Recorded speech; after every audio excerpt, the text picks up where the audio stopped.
Nah berikut ini saya beri contoh, ini kenangan saya, ini contoh terakhir.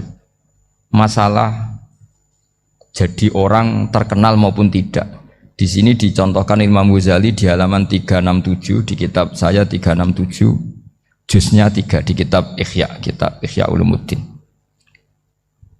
Di sini beliau cerita betapa untuk menjaga ikhlas sebaiknya orang itu tidak terkenal, tidak syuhrah, tidak terkenal. Oke, itu kita sepakat ya, karena kalau terkenal mungkin orang dipaksa publik dengan tanda kutip untuk selalu berbuat baik, tapi karena jaim lah, jaga image atau apa. Tapi ketika dibalik pertanyaannya, kamu rela yang terkenal itu orang nggak benar, sementara yang orang benar itu nggak terkenal. Lalu masyarakat tahunya yang tidak benar. Kalau pertanyaannya dibalik gitu, orang baik wajib terkenal enggak? Kalau pertanyaannya dibalik seperti itu, dokter yang benar tidak terkenal, yang malpraktek terkenal. Kamu ingin kondisi seperti itu? Gak ingin kan? Kampus yang bagus gak terkenal, kampus yang bagus gak terkenal, yang gak bagus. Nah, orang yang banyak kebutuhan itu sebetulnya banyak kebodohannya, karena menggantungkan kebahagiaannya dengan banyak hal. Makanya Imam Syafi'i ngendikan, istighna itu apa? Al istighna anisya'labi. Yang dikatakan kecukupan adalah berusaha sebanyak mungkin banyak hal tidak kamu butuhkan. Bukan memenuhi semua kebutuhan kamu, karena nafsu kamu ini tidak ada batasnya gitu. Kalau kamu penuhin nggak akan selesai. Itu ada perempuan yang kurang cantik itu minta doa saya, Gus doain suami saya kaya, terus tak guyonin, terus nggak minta. Kalau suami kamu kaya, yang pertama dirubah itu apa? Rumah, supaya rumah saya bagus. Kedua apa? Mobil, supaya mobil saya bagus. Nanti yang dievaluasi itu kamu. Mobil bagus, Alphard, rumah mewah, istrinya kamu, pasti itu dievaluasi. Langsung enggak usah sudah gini aja kan. Jadi pertama yang dievaluasi itu kaya itu, coba kalau suami kaya itu yang dievaluasi pertama rumah ya, rumah ganti, setelah itu apa? Mobil. Kira-kira berikutnya akhirnya sudah enggak jadi. Nabi Ibrahim itu pernah minta umur panjang. Keren umur panjang. Sama Allah nggak dijawab. Datang orang tua gitu mertamu ke Nabi Ibrahim, terus disuguhi dikasih kurma. Apa itu? Kok kurma apa? Anggur yang sudah matang sekali, sudah dimakan. Setelah dimakan meler keluar lagi, dimakan lagi meler lagi. Terus Nabi Ibrahim masuk lagi ke kamar. Ya Allah, doanya tak cancel. Nanti kalau saya tua kayak itu. Jadi Allah itu nggak jawab langsung tapi ngirimkan itu. Akhirnya ya Allah nggak jadi. Nanti takut itu. Saya pernah ngalami jadi kiai tadi, ada ibu-ibu ya nggak pati cantik lah. Suaminya tuh miskin sekali. Minta doa saya supaya kaya. Bareng tak kasih pertimbangan itu udah nggak usah nggak jadi. Jadi itu kearifan. Tapi kearifan ini harus kita tanamkan. Saya nggak bisa membayangkan Indonesia yang besar ini, andai kan tidak ada qanaah. Nerimo ing pantum. Coba sekarang ada Covid. Andai kan Indonesia tuh kayak Perancis. Saya beberapa kali punya tamu orang yang hidup lama di Perancis, bahkan dapat istri orang Perancis. Itu dulu gak begitu mencintai Indonesia. Tapi setelah di Perancis 2 tahun, wah Indonesia hebat. Di Perancis tuh kata dia kalau cerita, semua kebutuhan masyarakat itu dibebankan ke negara. Apa saja minta negara, apa saja nyoal negara. Sementara Indonesia, coba kalau Indonesia mengalami seperti ini kok tidak ada qanaah rimo ing pantum, bisa kios Indonesia. Orang miskin nyalahkan negara, kelaparan nyalahkan negara, apa saja. Tapi barokahnya dididik kiai jogeman nyalahno wong liya. Urip pun romo ing pandum, diame. Sampai gak ngerti kalau Covid. Banyak tuh orang-orang kampung itu, orang lugu-lugu itu. Mbah niki saking Covid, salam ning Covid, muga-muga umure panjang. Dikira Covid itu nama orang yang ahli sosial itu. Mbah niki dana saking Covid. Matur nuwun sampekno salamku, muga-muga umur panjang. Bingung kan yang nganterin ini. Ini gimana yang mau menjelaskan? Memang nggak paham. Ribet kan. Tapi saya pastikan bahwa dengan keadaan seperti ini kita bahagia, kita stabil, itu jelas barokahnya kalimat tadi, moto tadi atau pegangan hidup tadi. Makanya disebut al-ibarat qutun li'ailatil mustami'in, bahwa redaksi atau kata-kata atau pegangan atau filosofi hidup apalah namanya itu adalah penyemangat. Penyemangat. Karena kata-kata ini memang luar biasa. Ketika sahabat perang demi kebenaran, zaman itu ya pasti benar karena yang dibela Nabi. Dulu itu kan enak zaman Nabi, yang dibela mesti benarnya, musuhnya mesti salahnya. Sehingga dulu itu memang harus tegas. Kalau sekarang mau tegas gimana? Yang kamu bela tidak mesti benar, musuhnya tidak mesti salah.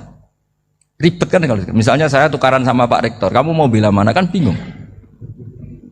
Saya tidak mesti benar, saya tidak Nabi. Pak Rektor apalagi nggak mesti benar lagi kan? Ribet kan? Jadi kalau kita mau perang sekarang itu mau pede gimana? Enggak.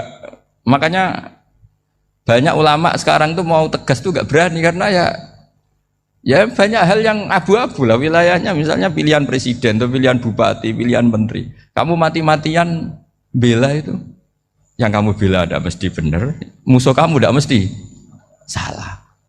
Misalnya pilihan bupati, wah ini kabupaten ini baik kalau bupatinya ini, yang satu bilang ini, terus tim suksesnya kamu tanya, kamu yakin? Ya tidak juga. Lah kenapa semangat? Kan saya botohnya, paling alasannya ya itu aja, bukan yang lain. Beda dengan zaman Nabi, Nabinya mesti benar, Abu Jahalnya mesti salah. Kan enak, aturan mainnya jelas. Singkat cerita, dalam perang itu banyak sahabat yang alami luka, ngalami apa gitu. Kemudian curhat ke Nabi, ya Nabi gara-gara derekkan jenengan, ngikuti jenengan, saya harus ngalami seperti ini, seperti ini. Ngiranya orang itu diapresiasi sama Allah keluarnya, ternyata sama Allah gak diapresiasi, malah diturunkan ayat intakunu ta'lamuna fa innahum ya'lamuna kama ta'lamun wa tarjuna minallah malah yarjun. Kalau kamu sakit karena perang, orang-orang kafir itu ya sakit, itu saja berani padahal demi kekafiran. Wa tarjuna minallah malah yarjun, padahal kamu punya nilai lebih yaitu berharap kepada Allah yang mereka tidak punya. Saya jadi kiai itu ya kadang mangkel. Karena yang benci ya benci, yang seneng itu ngel-ngel loh kayak Pak Bejo. Jadi semuanya ribet. Lah iya, yang benci ya ganggu, yang seneng ya ganggu, tambah nemen. Seribet. Tapi kalau sudah ingat bandar narkoba, mereka berhadapan dengan polisi, kadang ditembak karena kesalahannya terlalu fatal. Antar persaingan mereka juga bisa tembak-tembakan karena merebut pasar narkoba. Itu saja mereka berani. Kok kita yang jadi kiai kadang dicium tangannya, dihormati gak berani, hanya takut apa ya, musibah-musibah kecil lah, atau problem-problem kecil. Lah iya, kalau kita bandingannya gitu. Kalau kamu mau tahajud kedinginan, itu masih nanti dihisab Allah itu gitu. Maling ayam itu keluar malam-malam, hanya dapat ayam. Itu gak takut dingin. Ya gak takut digebuki masa. Kamu mau tahajud saja takut dingin. Makanya nanti hisabnya orang soleh itu nanti dijajarkan orang dolim, terus diperbandingkan. Wah itu habis kamu kalau itu. Jadi misalnya Unisola mau rapat, tapi ini malam, kalau malam dingin nanti sama masuk angin. Anak-anak pang di perapatan aja berani kamu. Kalau sudah perbandingannya gitu tuh ribet kita nanti. Makanya itu kalimat itu moto atau filosofi hidup. Sehingga diulang lagi nasihat itu. Iyam saskum korhun faqad masal qoma korhum mislu. Kalau kamu kena luka, orang-orang yang nggak benar juga akan kena luka. Itu aja berani demi ketidakbenaran. Masa kamu demi kebenaran nggak berani? Akhirnya orang itu, ya itu kalimat, itu heroik. Makanya kita ini penting ya. Makanya tadi himne Unisola dimulai kalimat thayyibah. Karena kalimat ini yang menjaga kita, kalimat ini. Misalnya tentang Tuhan. Kenapa orang Islam imannya kokoh seperti ini, termasuk yang sudah hidup di Amerika, di Australia, di mana-mana. Itu ya barokahnya ajaran atau barokahnya kalimah. Saya sebut kalimah saja pakai bahasa santri. Karena la ilaha illallah itu dalam tradisi santri disebut kalimatu haqqin alaiha nahya wa alaiha namut wa alaiha nub'ats. Ada yang riwayat wa biha nub'ats insyaallah taala minal aminin. Kenapa mereka di mana-mana meskipun sekolah di Amerika, di Australia, bahkan di Uni Soviet tetap mukmin? Itu barokahnya ajaran yang benar. Allah itu siapa? Tuhan. Tuhan itu sifat dasarnya apa? Awal. Dia harus wujud awal sebelum makhluk yang lain.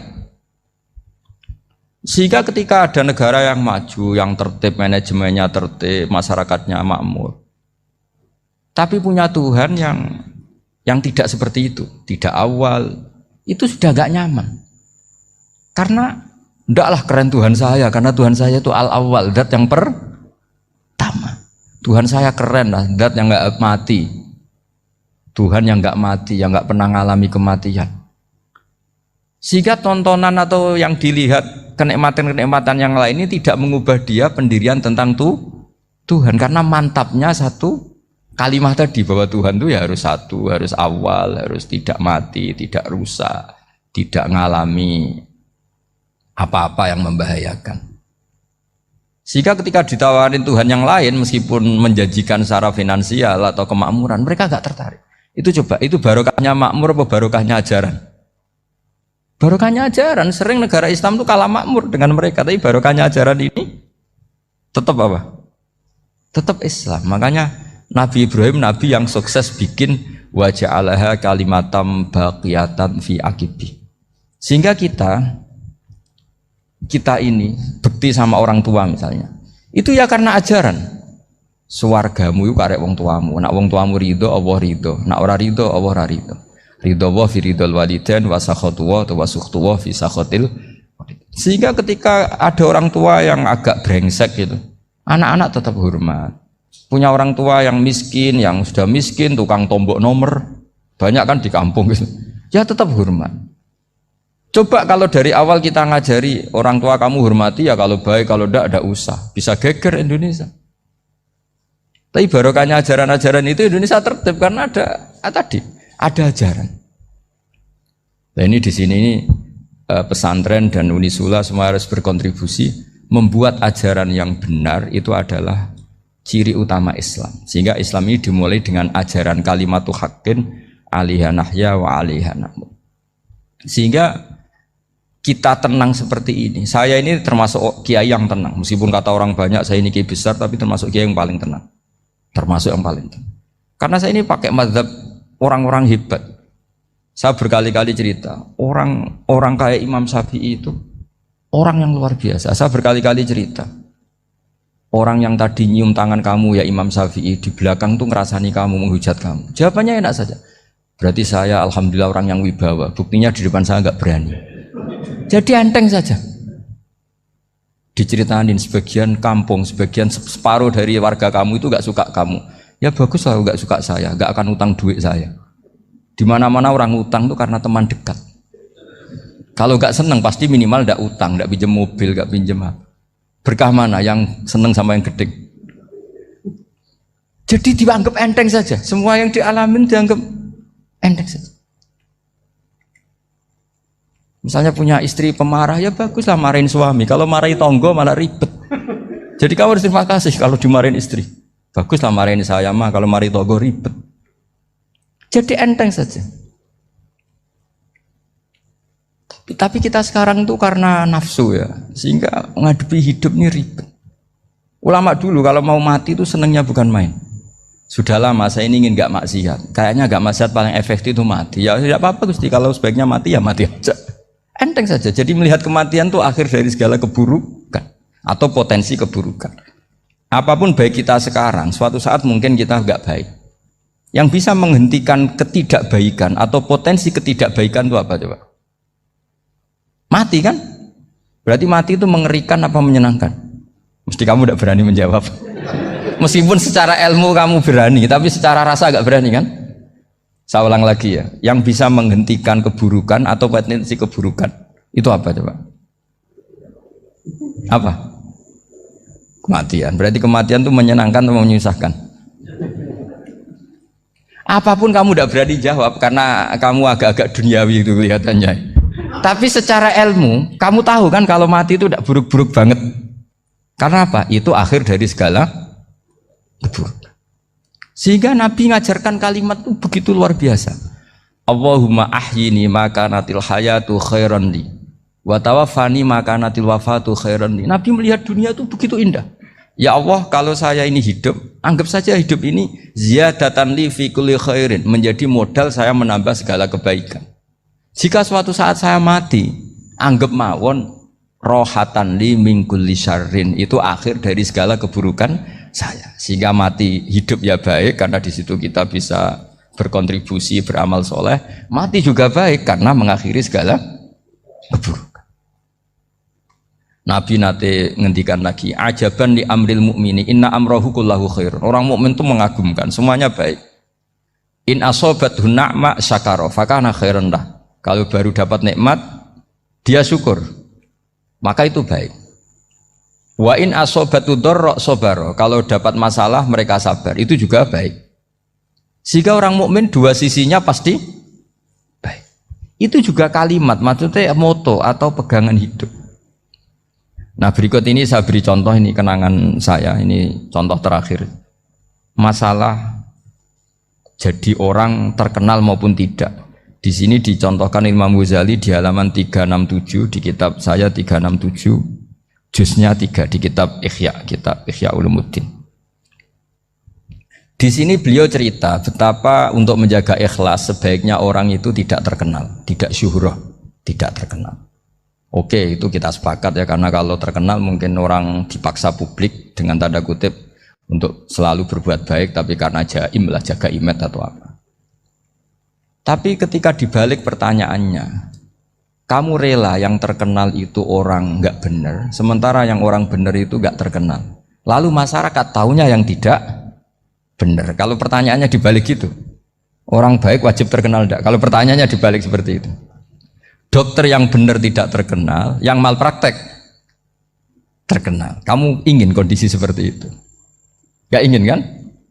Kampus yang bagus gak terkenal, kampus yang bagus gak terkenal, yang gak bagus. Nah, artinya apa? Gara-gara olah kata, olah pikiran, ini logika jadi rubah. Lagi-lagi apa? Jawaban itu ada di kata-kata sebetulnya. Makanya bab-bab seperti ini tidak usahlah kita berdebat, berpolemik. Sebaiknya orang itu humul, menutup diri, apa sebaiknya orang terkenal, itu nggak perlu seperti itu. Sudah terserah Tuhan saja. Makanya saya mulai dulu ngaji sampai sekarang itu ya tidak punya punya ikon tertentu atau punya website tertentu, enggak. Sudah terserah pangeran. Sudah. Saya juga tidak sok suci materialistik atau enggak, ya tidak mikir saya. Bukan apa-apa ya, karena saya ini kiai, jadi biasa urusannya sama Allah, tidak sama makhluk. Jadi pusing kalau sama sarah-sarahnya makhluk itu pusing. Meskipun rektor kalau nasihati saya pasti tidak saya terima, itu tetap makhluk, itu sudah ada ngefek kalau saya itu sudah ada itu. Bukan karena saya sombong, ya memang makhluk betul gitu, bukan. Cuma nasibnya bejo aja, tapi makhluk tetap makhluk. Saya beri contoh ya. Ini makalah yang ditulis Imam Ghazali. Ya. I'lam aslahaka Allah anna aslal jah wa intisarus sayyid atau sayyidi wal istihar wa huwa mazmum itu. Balil mahmudu al-khumulu illa man saharahu wa ta'ala linasri dini min ghairi takallufi talabi syuhrati minhu. Jadi kalau kamu ingin ibadah kamu selamat, ya kamu jangan terkenal. Tapi resikonya adalah kalau kebaikan itu tidak terkenal, maka gak dikenali. Kalau gak dikenali berarti masyarakat hanya punya percontohan yang tidak baik, karena yang baik tidak terkenal. Jadi itulah ulama-ulama dulu. Jadi apa-apa itu dibanding-bandingkan. Kemudian nanti kelihatan, jawabannya itu kelihatan. Jadi ulama dulu itu biasa ngarang misalnya afatun nikah, sisi negatifnya nikah. Harus ngurmat istri, harus macam-macam, kalau terlantar itu ya dosa. Seperti tadi Pak Marsudi cerita, kalau orang ngapalkan Quran itu takut lupa, kalau lupa itu jadi dosa. Pertanyaannya, kalau semua orang takut lupa, takut dosa, semua orang nggak hafal Quran karena potongan-potongan lupa. Cara berpikir tidak seperti itu. Kalau berpikir ya namanya hafalan, ya inginnya hafal, kan nggak ingin lupa. Lah nanti kalau takdirnya lupa karena hal-hal yang dimaklumi oleh syariat itu enggak yang termasuk dosa. Yang dosa itu lupa liwiri udhrin syar'iyyin, lupa yang tidak ada sebab yang apa? Syar'i. Tapi lupa bawaan EQ-nya enggak bagus. Lupa bawaan sering dibentak. Oh itu enggak masalah karena bawaannya orang tertekan itu ya lupa. Coba kamu hafal Quran, terus punya kredit jatuh tempo, pas hari itu aku yakin enggak cerdas sudah. Itu bawaannya orang tertekan itu pasti Pasti lupa. Jadi ya saya teruskan ya. Jadi terus ada makalah yang sangat bagus sekali tentang itu. Saya baca ya. Wa yadullu ala dzalika anna Allah azza wa jalla amaral anbiya'a bi idharil amali lil iktida wa khassahum bi mansibin nubuwah. Wala yajuzu ayyudhanna bihim annahum khurrimu afdolal amalen. Jadi orang yang terlalu mendewa-dewakan khumul itu menutup diri. Oke, itu baik karena dengan khumul, dengan menutup diri Anda tidak riya, Anda tidak pamer. Tapi kata Imam Ghazali, kamu juga harus ingat di antara syaratnya Nabi itu harus mengumumkan kalau beliau itu seorang Nabi. Harus memaklumatkan kalau beliau seorang Nabi supaya bisa diikuti. Caranya sholat harus diumumkan sehingga Nabi itu mengatakan harus jamaah. Karena dengan cara jamaah itu bisa shollu kama ra'aitumuni usolli. Coba kalau Nabi sholatnya nggak diperlihatkan, kamu harus sholat yang benar. Caranya gimana ya Rasulullah? Itu rahasia. Bingung nggak kira-kira? Bingung nggak? Ya misalnya amal rahasia selalu lebih baik. Terus ada pertanyaan, Nabi ngendikan kamu sholat yang benar. Caranya gimana Nabi? Ya itu rahasia. Terus gimana coba? Tapi Nabi ngendikan apa? Shollu kama ra'aitumuni usolli. Ya sudah kamu sholat, niru saya sholat. Berarti Nabi sholatnya diperlihatkan apa disembunyikan? Diperlihatkan. Jadi begitu juga saya berkali-kali bilang, orang tahu kalau itu bidan ya berdasar tulisan itu bidan. Tahu kalau itu dokter gigi ya itu dokter gigi. Jangan sampai gara-gara tidak ada tulisan mau beli alat bangunan di dokter gigi. Mau periksa gigi di toko bangunan. Gara-gara apa? Nggak ada maklumat. Nah, di sini ulama-ulama selalu memaklumatkan dirinya. Termasuk Imam Ghazali ketika ngarang kitab dinamai Ihya Ulumuddin, bahwa kitab ini bisa menghidupkan ilmu-ilmu agama yang mulai hilang. Begitu seterusnya. Jadi ini ngaji ya. Jadi orang itu harus ngerti. Jadi jangan nuruti emosi sendiri atau logika sendiri. Bahwa saya suka humul, ya monggo, agama Islam menyediakan sarana itu. Uzlah itu ya punya sisi kebaikannya sendiri. Tapi syuhrah terkenal asal tidak nuruti nafsu juga punya sisi kebaikannya sendiri. Setidaknya umat ini punya satu master kebaikan yang mudah diakses.